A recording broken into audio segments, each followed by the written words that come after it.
Hey everyone, welcome back to WebToTech YouTube channel, and in today's video, I'm going to show you how to log in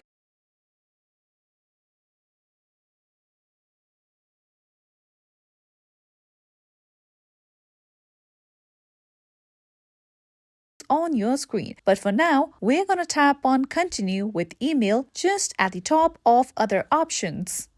Now, once you are here on this page, you can see various options available for you to log in. So for now, I'm just going to enter my email address in order to log in to my account. Okay, let me type in my email address here.